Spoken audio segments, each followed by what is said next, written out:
Okay. All right. This is part 5, I think our final part. We just have a couple more questions. How are immigrants treated in South Africa? I think they treated normal. It's what you make of it and the type of person that you come across. Obviously, if you have a high attitude problem and you abusive, and they'll treat you likewise. But I think it's what you make of it. And a few years back, there were xenophobic attacks, but I don't think it's because of um, of the immigrants as such, but it's because at that community there was a misunderstanding. I don't know if it's, but I can't really comment about it because I wasn't part of it. But I think for me, it was based on a misunderstanding because it wasn't nationwide. In Durban, we didn't have, at that time when it was happening, it wasn't countrywide, and we didn't have any of our immigrants, whether from Africa or Chinese, they were not scared for their lives. They were happening somewhere. I think it was in Limpopo or something. But when you came to Durban, you just it was business as normal, and you find a lot of Chinese people are opening shops and factories and whatnot. It's because of freedom, I think. It's just we treat them as normal. We actually buy from their shops and support them, and people from North Africa yeah, I think it's normal. We have, we do have a small Chinese population. We actually find a lot of Chinese immigrants, not a lot compared to the States, but a small Chinese population, as well as actually a lot more Zimbabwean immigrants. Yeah.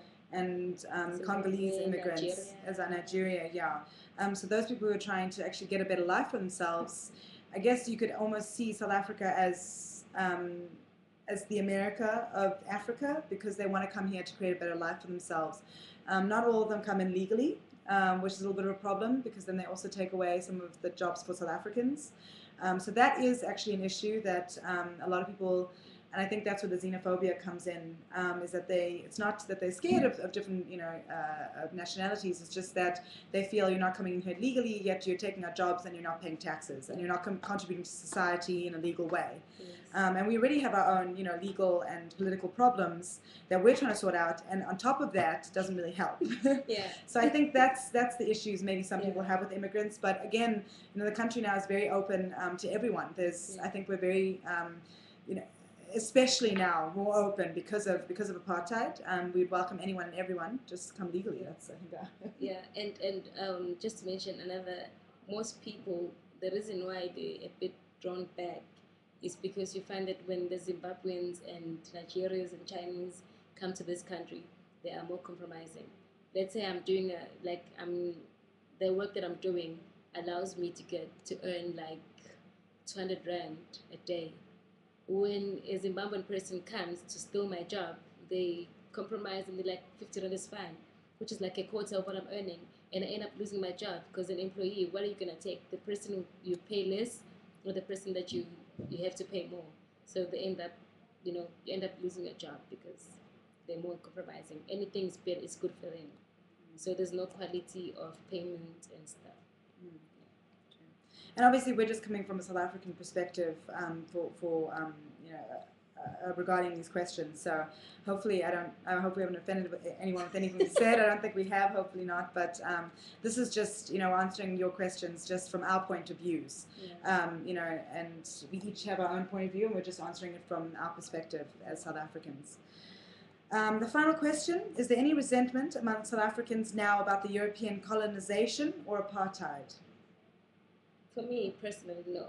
I don't think so. Actually, you're welcome. You're more than welcome to come, and yeah, peace. And the only thing that I could see is a slight, just like thin sort of resentment that other people might have is grudges from apartheid. Some people could still have grudges for those European people that killed their mother or father, but it's not on a large scale. For me, it's just you're more than welcome. I think there is still some residual resentment among South Africans, and I think also some white South Africans. There's still a party here called the AWB, the AWB. They're still very much pro-apartheid. Obviously, it's a very small faction of South African whites, and actually their leader was just murdered recently. And so obviously they have resentment. I'm sure people, who saw their mother die in front of them, obviously still carry some resentment. But as a country, we try to move forward together. We all realize we're all South Africans, white, black, Indian, whatever color you are, we're still South Africans, and we all feel like we're Africans, whether our ancestors were from here or not. And I think maybe some people still carry resentment just because, like I said before, the education is not equal and it's not fair. And it's, I think we're slowly, hopefully getting to that point where we'll be equal, but there is still some resentment for that. And so people don't get the opportunities they would like because they don't have the education, because they never had the opportunity to have that education. I think that's the biggest problem right now in our country is education. And I think the more education, the better, as with any situation. Education breeds understanding, it breeds, it's important. It's important, yeah. Anything else? Any thoughts from the questions, Fanele? No, I'm just glad and thankful that you were more. I would say it's best to hear from the horse's mouth, and I appreciate the fact that instead of relying more on the media, which you actually asked questions from people who are South African, and you actually got the actual truth according to us. And I appreciate that fact a lot. So when you do come here, hopefully you'll see what you're talking about. There's no black diamonds, no. Flat diamonds, sorry. You do have black diamonds like us, but there's no black diamonds, no. Thank you. Just to touch on what Fanele was saying, it's so great that you guys have such a keen interest. I really hope your project turns out well. We wish you all the best of luck. Wish us best for 2010. We hope somebody will be coming. For when we say 2010, we mean World Cup. And it's going to be very Ioba. Yes, Ioba. That's very super cool. Super cool, Ioba. Ioba. So thank you guys. We really appreciate your questions. It was really a good lot of fun. And good luck with everything. See you later. Bye.